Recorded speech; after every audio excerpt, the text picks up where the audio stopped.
यादव जी हमारे साथ मौजूद हैं, समाजवादी पार्टी से विधायक हैं। सर, एसआईआर की गड़बड़ियों को लेकर आज आप लोगों ने जो है वो डेलीगेशन गया था, मुलाकात की, क्या बातें हुई नवदीप रेणुवा से? देखिए, हम लोगों को 1.5 घंटे का उन्होंने समय दिया। फॉर्म 7 को लेकर एक जनता में आशंकाएं थी कि फॉर्म 7 का दुरुपयोग हो रहा है।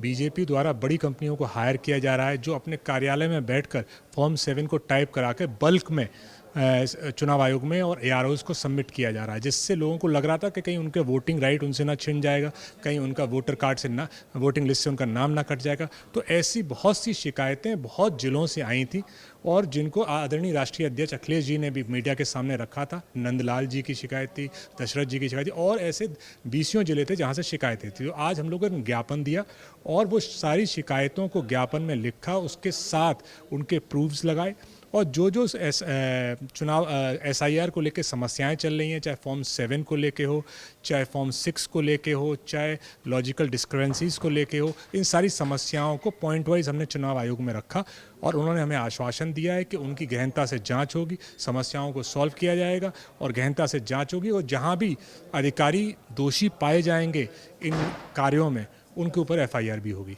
विधायक अनिल प्रधान जी हमारे साथ मौजूद हैं। सर, कल सदन में मुद्दा उठा था, फ़ोन नहीं उठाते हैं अधिकारी लोग आप लोगों का, सच है ये?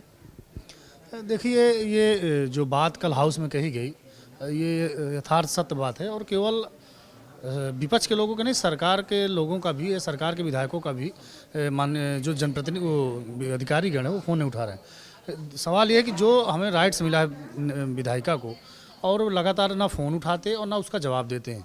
साथ ही जो कुछ विभाग ऐसे हैं या जानबूझकर, जैसे हम विपक्ष के विधायक हैं तो कुछ अधिकारी जानबूझकर ऐसी रवैया अपनाते हैं ताकि जो है वो बीजेपी के नेताओं की निगाह में या बीजेपी मानसिकता के अधिकारियों की निगाह में उनकी वैल्यू अच्छी हो जाए, इसलिए भी वो जो सपा के लोग होते हैं उनको जानबूझकर फ़ोन न उठाना, इग्नोर करना या जानबूझकर उनको परेशान करने का काम किया जाता है। तो वो बात सही है और समय समय पर कई बार वित्त संसदीय कार्य मंत्री जी ने सदन में भी बताया कि कई बार पत्राचार किया गया, लेकिन उत्तर प्रदेश के अधिकारियों के इतने हौसले बढ़े हुए हैं कि कोई वित्त मंत्री जी का या सरकार का कोई निर्देशों का पालन वो नहीं करते हैं।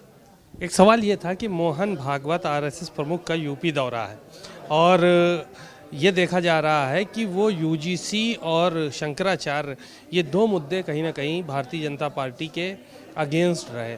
तो क्या ये डैमेज कंट्रोल मान के चला जाए कि यूपी को करने की कोशिश की जा रही है? जिनका आपने नाम लिया, समय समय पर वो बहुत सी ऐसी बातें कहते रहते हैं, लेकिन वो केवल उनके मुख से कहा भर जाती बातें, उनका पालन ना तो भारतीय जनता पार्टी की सरकार में हो रहा है और ना तो देश की सरकार द्वारा किया जा रहा है। समय समय पर RSS के लोग कैसे लोगों को भ्रमित किया जाए, कैसे कभी समय समय पर बयान दिया जाता है कि कैसे खंडित किया जाए, हिंदू मुस्लिम किया जाए, कभी कभी ये आवश्यकता महसूस होती है चुनाव की वजह के कि कैसे PTA के लोगों को इकट्ठा किया जाए। तो समय समय पर इनकी बातें अपने हिसाब से आती रहती हैं। लोग जागरूक हैं और जो ये बात कह रहे हैं, मैं पूछना चाहता हूँ कि जो बातें इस समय आ रही हैं देश के छात्रों के विषय में, जो बातें आ रही हैं, आखिर भारतीय जनता पार्टी को या मोहन भागवत जी को जवाब देना चाहिए कि इतने दिन के प्रदेश में सरकार हो गई और देश में सरकार हो गई, तीसरी बार भारतीय जनता पार्टी की सरकार।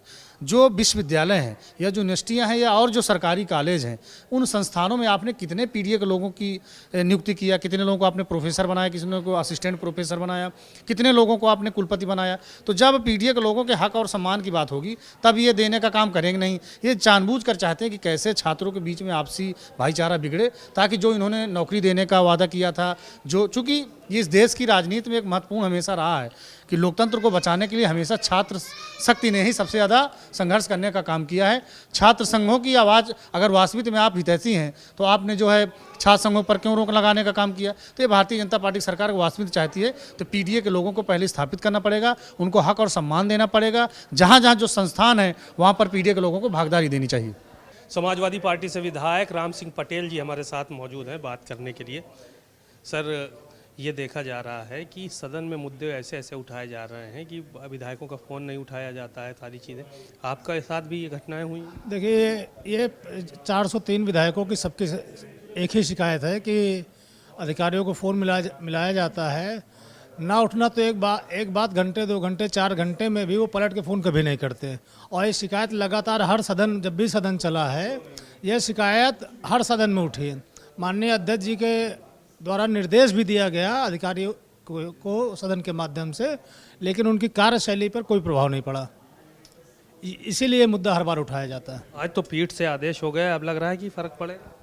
अब पीठ से आदेश हुआ तो निश्चित तौर पे अब इसका अनुपालन कार्यपालिका के लोगों को करना चाहिए। जो भी जिम्मेदार अधिकारी जिनके पास जनप्रतिनिधि फ़ोन मिलाते हैं उनको तय समय पर कम से कम उनके फ़ोन का जवाब देना चाहिए, क्योंकि कोई भी जनप्रतिनिधि अपनी व्यक्तिगत समस्या के लिए फ़ोन नहीं करता। उनके पास आम जनमानस की, जनता की समस्याओं के समाधान के लिए उनके पास फ़ोन मिलाता है।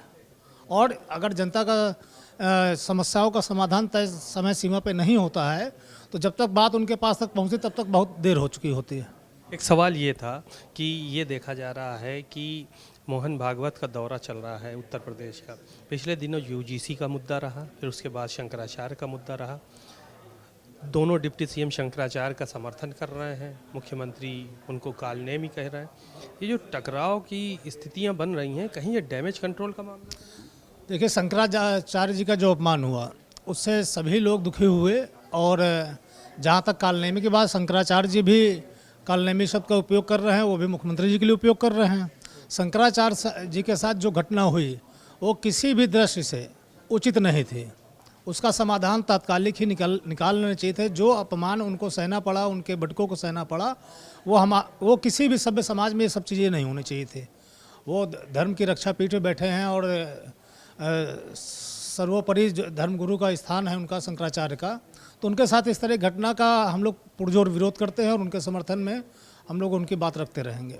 शुक्रिया बहुत बहुत। राम सिंह पटेल समाजवादी पार्टी से विधायक हैं, उन्होंने तमाम बात कही। कैमरामैन पंकज के साथ सीमा नकवी, भारत समाचार, लखनऊ।